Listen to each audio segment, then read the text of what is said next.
focused on attacking Mandela Barnes on the issue of crime. Take a look.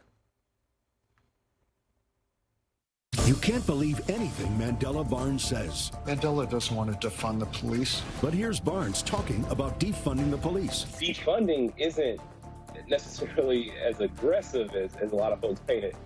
The minute you talk about reducing a police department's budget, and it's like all hell breaks loose. So a CNN review by our K-File investigations department of Barnes' social media and public comments found that he often signaled support for defunding the police. Is this a vulnerability for him? I think so. I mean, Democrats, there's a reason why they sort of changed their tune. There were a lot of activists in the wake of the George Floyd protests who came out with this. Initially, there was some embracing of it, but then there were many in Congress, Jim Clyburn, I think is chief among them, who said, hey, guys, this is a really bad political plan. Like, this is not turf that we should be on. And I think you saw the Democratic Party, at least here in Washington, shift its messaging. And you're seeing why in this race in Wisconsin, because it is being used against Mandela Barnes pretty effectively, I think, by Republicans. I mean, it's a close race. I will say every source I talk to thinks Ron Johnson really has an edge here, and I think would be really surprised if he didn't pull it out. But that said, it's important to keep running, the campaigns through the tape because you never know. No, I totally agree with Casey's point. The Democrats knew this was going to be a vulnerability going back to earlier this year. You saw President Biden in the State of the Union give a full-throated denunciation of defund the police, right?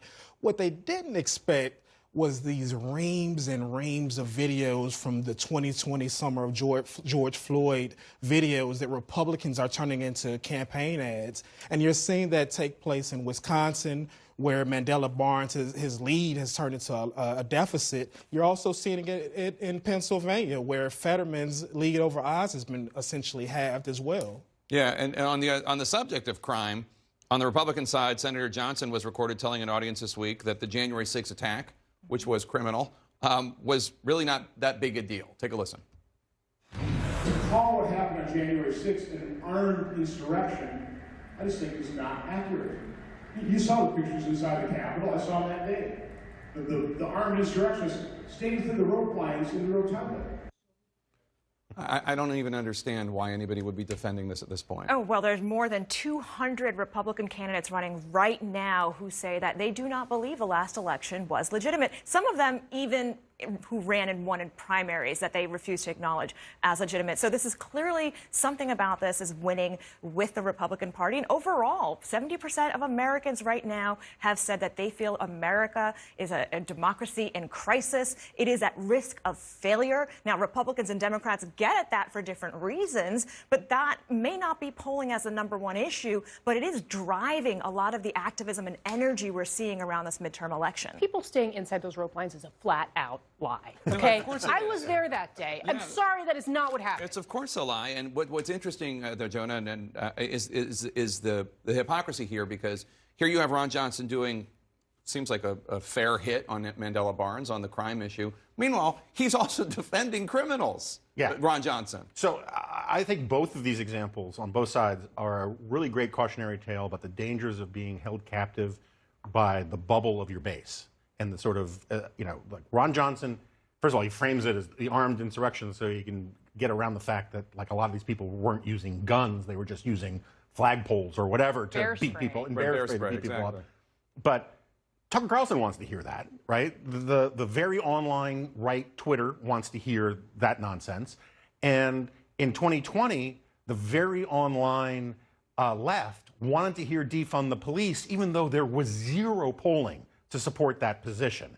And it was this is the consequence you get of pandering to your echo chambers, and you don't know how to get out of it necessarily, because the feedback you get is from the most intense people on the spectrum, not the people in the middle who actually want to hear about inflation and the economy. It is also, though, the danger of only letting the other side set your message, right? Like crime, the conversation about crime plays into law enforcement Republican strategies at this moment. You have Senator Ron Johnson, where President Biden has gone to Wisconsin and called him out for saying that what was it, that society is not responsible for taking care of other people's children. This is during discussions about the pandemic funding for children's care and school lunch programs.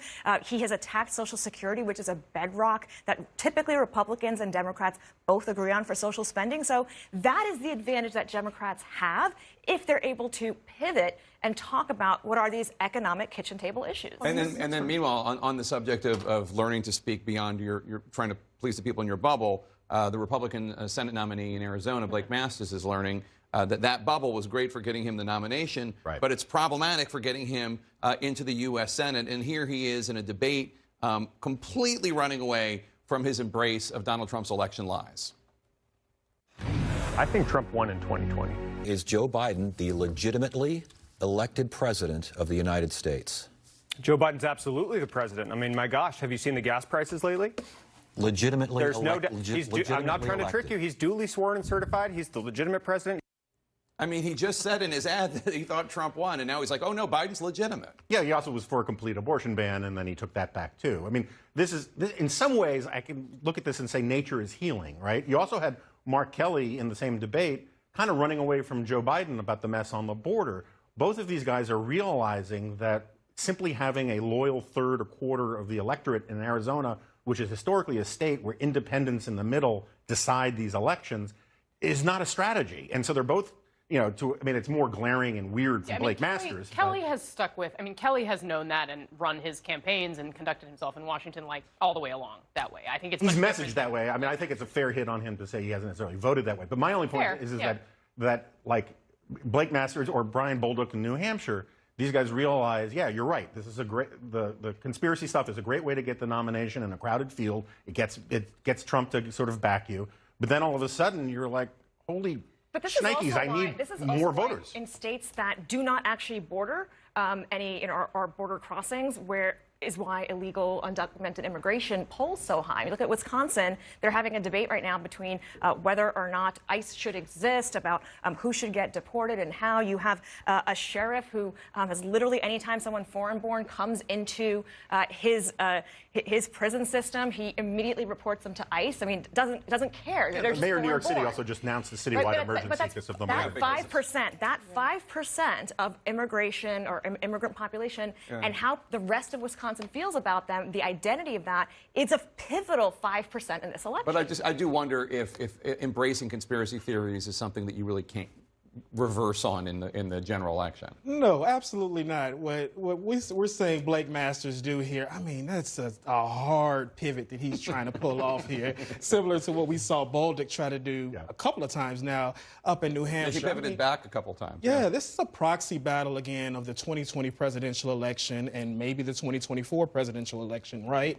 And so in Arizona, you've got Kelly, who has been publicly able to distance himself in some ways from Biden. He hasn't shied away. He hasn't necessarily been cinema or mentioned, but he's been able to at least criticize his party figure, right? Blake Masters, that's a lot more difficult to do on the Republican side, and you saw that last night in the debate. Donald Trump lost Arizona, okay? And he lost the general election.